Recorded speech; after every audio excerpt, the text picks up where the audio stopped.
안녕하세요. 안녕하세요. 날개TV입니다. 자, 오늘은 전국에서 발생하는 모든 불륜의 현장에 다 있다라고 봐도 무방한 네이버 카페 외성에서 활동 중이신 경찰 출신 탐정님과 자리를 함께 했습니다. 안녕하세요, 탐정님. 네, 안녕하세요. 자, 오늘도 늘 그렇듯이 질문을 가지고 왔습니다. 네. 전편에서 이제 최고 빌런 상간녀에 대해서 설명을 들었는데 네. 사실 그것도 충격이었어요. 상간녀가 있으면 상간남도 있을 거 아닙니까? 사실 준비해 왔습니다. 네, 그렇죠. 네. 자, 그러면 간단하게 네. 상간남의 특징에 대해서 좀 설명을 해주시겠어요?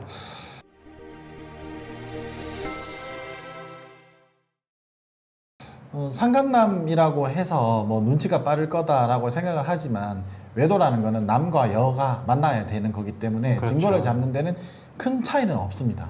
뭐 그러니까 네. 그 여자가 더 쉽고 남자가 더 쉽고 그런 건 없고 네. 대부분 또 대동소이하다. 네, 큰 차이는 없습니다. 하지만 예. 우리 소송을 하려고 하면 증거 수집이 어떻게 보면 시작 단계인 거잖아요. 그렇죠. 증거를 수집하고 난 다음에 상간소장을 작성하고 상간소 소장을 이제 발송하기까지의 전체적인 과정으로 봤을 때 예. 이제 상간남이 있을 경우에는 좀 만만치가 않은 편이 많아요. 어떤 거냐 하면 일단은 소장을 받는 순간 예. 상간남은 이제 의뢰인이죠. 예. 네, 의뢰인을 고소할 생각부터 합니다. 아. 네. 쉽게 말하면 이걸 어떻게 찍었느냐, 불법 어떻게 아니냐, 네, 막 이런 어떻게 거. 알았느냐, 아. 내 전화번호 어떻게 알았느냐부터 네. 시작해서 내 직장에 찾아온 것은 아니냐, 그 남자가 할 수 있는 거는 다 하는 편입니다. 아. 네, 왜냐하면 남자들은 이제 내가 이런 일이 있다라고 주변인한테 쉽게 이제 여성분들이 외도하는 걸 비하면 말하는 편이기도 하고 예. 주변인들이 지혜를 막 모으는 거죠. 음. 이렇게 하면 어떻게 해야 돼? 저렇게 하면 어떻게 돼야 돼? 라고 그렇게를 해서 준비를 합니다. 마치 교통사고 나면 막 주변 사람 다 네. 물어가지고 전화하고 이거 하는 어떻게 거랑 해야 되냐, 똑같아요. 보상금 얼마 받아야 네. 되냐 이거랑 똑같은 네. 거네요. 하지만 예. 상간남들이 할 수 있는 게 없잖아요. 없죠. 근데 이미 아니, 외도 장면은 포착이 되었을 텐데. 그러니까 그게 확실한 건데. 그러면 고소 고발을 하죠. 아. 네. 왜냐하면 예. 의뢰인들의 힘을 뺍니다. 그렇죠. 네. 그게 왜냐하면 맞겠네요. 경찰서에 예. 왔다 갔다 하게끔도 하기도 하고 이제 유책 배우자인 내 와이프를 완전히 묶으려고 하는 것도 그건 당연한 거지만 예. 네, 고소 고발을 하려고 준비를 하고 예. 그런 과정에서 만약에 우리 남성분들이 상간남을 잡았고 상간소송을 보냈다라고 해서 사적 복수를 섣불리 하면 안 된다고 봐요. 박사하러 갔다가 네. 이게 경찰 조사받고 맨날 엮이게 나가시는 됩니다. 분 네. 엄청 많아요, 진짜. 왜냐하면 상간남들을 외도 장면을 포착하는 거는 뭐 대동소이하다고 말씀드렸잖아요. 예. 그런데 이 상간남을 몰라서 접근하는 경우에 인적 사항을 캐는 건 굉장히 어렵습니다. 보통 우리가 주차를 하면 차에 전화번호를 놔두고 하잖아요. 그렇죠. 예. 제 차도 없는, 있으니까. 없는 상간남이 훨씬 많습니다. 아, 그런 뭐가 걸린 거에서부터 거네. 네, 어떻게 보면 디테일한 면에서부터 차이가 납니다. 네, 그래서 해야 되고 그런 반면에서 최고 빌런 상간녀는 딱 한 명이 언제나 떠오르고 하지만 이제 최고 빌런의 상간남을 제가 생각을 해 왔다라고 했잖아요. 아니 제가 그래서 그 네. 빌런 상간남 물어보려고 했는데 네. 빌런이 없다. 그러니까 빌런이 없다는 뜻은 상간남들은 왜 없죠? 왜냐하면 예. 상간남들은 이제 뭐 예를 들면 맵고 달고 시고 짠 이 맛을 서로 쉽게 말하면 유책 배우자와 함께 하려고 하지 않습니다. 유책 배우자를 손절해요. 상간 소송 당하면 네, 상간 소송을 오래 못 간다. 당하면 네, 오래 못 가고 예를 예. 들면 계속 상간녀 같은 경우에는 유책 배우자인 내 남편에게 달라붙어 가지고 뭐 어떻게 할 거야, 변호사비 내줄 거야, 뭐 위자료는 어떻게 할 거야 막 이렇게 좀 집요하게 달라붙는 편인데 상간남들은 딱 꼬리를 자르고 도망가는 경우가 많았어요. 아 잠시만요. 이거 네. 진짜 이거 남편분들 희소식인데 네. 상간녀 같은 경우에는 상간 소송을 당하면 이 상간 그러니까 불륜자한테 붙어가지고 나 좀 해결해줘. 돈이 나니까 줘도. 뭐 네. 돈도 그렇지만 자기가 해결을 못하니까 의존적으로 되는데 네. 이 상간 남들은 딱 걸리면 손해 볼 거 생각해가지고 어느 정도 그렇잖아요. 지나면 손절한다. 네. 그래서 이게 또 종합해서 말해보자면 상간남 소송이 이래서 꼭 필요한 겁니다, 여러분들. 왜냐하면 상간남이 적발되게 되었을 때 그 상간남은 유책 배우자에게 돈 내달라는 소리는 안 하거든요. 네, 그렇죠. 네, 그리고 쪽팔리니까. 네, 가정이 있는 상간남 같은 경우에는 자신의 가정을 지키기 위해서 예. 어떻게 보면 손절을 합니다. 이 맞아요, 여러분들. 그 불륜자가 상간남이 네. 기혼자일 경우에 오히려 여러분들 아내를 포기하고 집으로 돌아가는 경우가 훨씬 더 많습니다. 네. 그래서 상간소송이 필수인 것 같아요. 그래서 좀 어떤 사례를 소개시켜 드릴까라고 해서 제가 생각해온 최고 빌런 상간남은 예. 어떻게 보면 이제 우리나라 재계 재계. 금융기업 예. 중에서 이제 열 손가락 안에 드는 금융기업이 있어요. 부자라는 얘기네요. 어쨌든. 네, 예. 열 손가락 안에 드는 금융기업이 있는데 예. 거기서 이제 미혼인 상간남이에요. 미혼인 상간. 네. 아, 네. 그러니까 저 착각했네. 네. 여자가 부자고 재계에 들어가는 부자고 네. 미혼 상간남이다. 예. 네, 이게 왜냐면 유책 배우자인 사모님도 이제 없이 사는 분은 아니었고, 그렇죠. 네, 예술계 쪽으로 있으신 분이었는데 예. 만나게 된 상간남. 예. 상간남은 정재계의 쭉 이제 3세, 4세 이런 쪽이에요. 예. 네, 그래서 돈이 어마어마하게 많았었는데 예.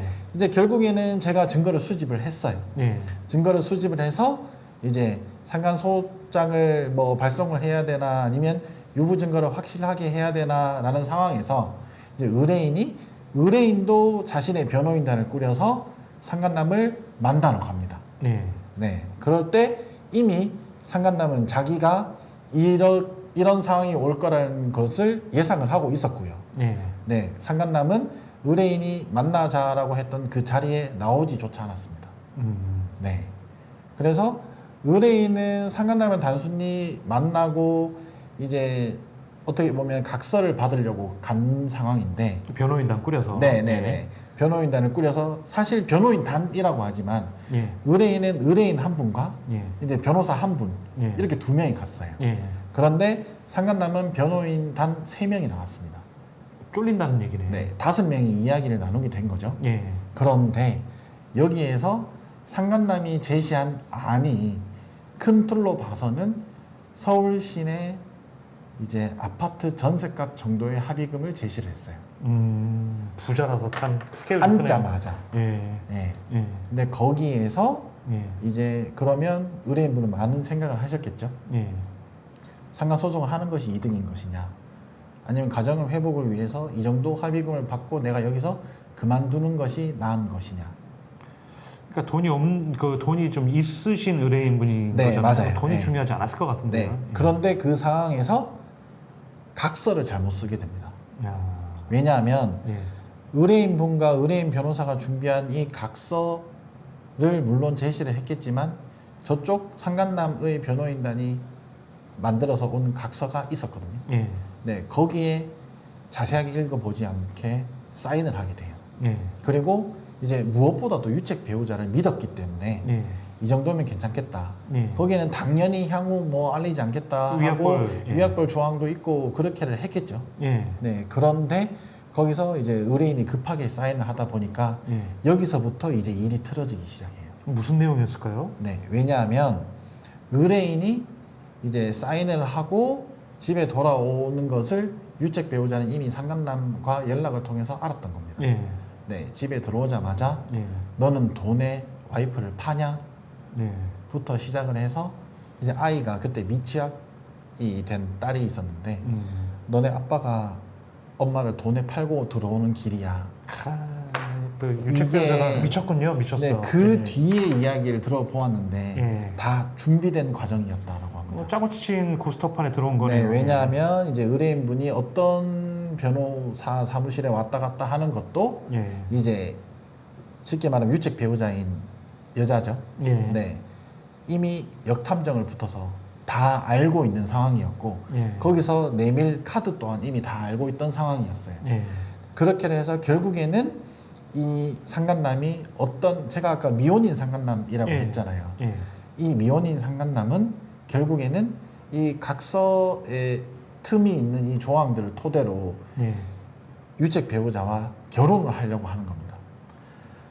상간남이 그래서 유책 배우자가 결혼을 한다. 네, 쉽게 말하면 혼인 파탄을 계속해서 주장을 하는 거예요. 이런 쉽게 말하면 자신들은 터무니없는 각서를 준비해놓고 이 터무니없는 각서에 사인할 만큼 이 사람들은 이제 쉽게 말하면 돈이 먼저이지 혼인 생활을 유지하는 게 먼저인 것이 아니다 예. 라는 컨셉으로 나오기 시작하면서 딸에게까지 가스라이팅을 하면서 새로 우리는 이미 미래를 약속한 사이이고 그런 식으로 계속 상간남이 프레임을 꾸며가는 거죠. 예. 꾸며가다가 결국에는 요 유책 배우자는 준비한 것처럼 별거.